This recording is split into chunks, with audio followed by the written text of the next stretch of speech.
लोकशाहीचा बुलंद आवाज, रिपब्लिकन वार्ता, महाराष्ट्र. पैठण येथे आमलकी एकादशीला नाथभक्तांची प्रचंड गर्दी. संत एकनाथ महाराज यांच्या पावनभूमीत दर्शनासाठी भाविकांचा ओघ. काही ठिकाणी बेकायदेशीर पार्किंगची तक्रार. फाल्गुन महिन्यातील शुक्ल पक्षातील आमलकी एकादशी निमित्त शुक्रवार दिनांक 27 फेब्रुवारी रोजी पैठण येथे नाथभक्तांची प्रचंड गर्दी उसळली. आवळा एकादशी किंवा रंगभरी एकादशी म्हणून ओळखल्या जाणाऱ्या या दिवसाला हिंदू धर्मात विशेष महत्त्व आहे. पौराणिक मान्यतेनुसार आवळ्याच्या झाडाची उत्पत्ती भगवान विष्णूंच्या मुखातून झाली असून या वृक्षात विष्णू, लक्ष्मी आणि इतर देवतांचा वास असतो असे मानले जाते.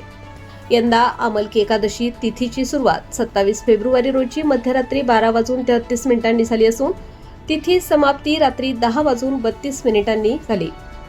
व्रतपारणाची वेळ 28 फेब्रुवारी रोजी सकाळी 6:47 ते 9:06 अशी होती. शास्त्रानुसार या दिवशी व्रत केल्यास 1000 गायींच्या दाना इतके पुण्य लाभते व मोक्षप्राप्ती होते अशी श्रद्धा आहे. शांती ब्रह्म संत एकनाथ महाराज यांच्या पावनभूमीत दर्शनासाठी खेडोपाड्यातून तसेच जिल्ह्याबाहेरून मोठ्या संख्येने भाविक दाखल झाले. नाथ मंदिर परिसरात ठिकठिकाणी प्रसादाचे स्टॉल, पूजेचे साहित्य, खाद्यपदार्थांची दुकाने तसेच लहान मुलांच्या खेळण्यांची विक्रीचे स्टॉल लागले होते. परिसरात यात्रेचे स्वरूप निर्माण झाले होते. दरम्यान भाविकांची वाढती गर्दी लक्षात घेता प्रशासनाने खंडोबा मंदिर परिसरातील मुख्य प्रवेशद्वार वाहतुकीसाठी बंद ठेवत नियोजन केले. मात्र दुसऱ्या बाजूस काही ठिकाणी बेकायदेशीर पार्किंगच्या नावाखाली वाहन चालकांकडून जबरदस्तीने पैसे उकळले जात असल्याची तक्रार समोर आली. राजवीर हॉटेल व मराठा हॉटेल परिसरात काही गुंड प्रवृत्तीच्या व्यक्तींनी पावत्या फाडून वाहनतळ शुल्क आकारल्याचे दृश्य दिसून आले.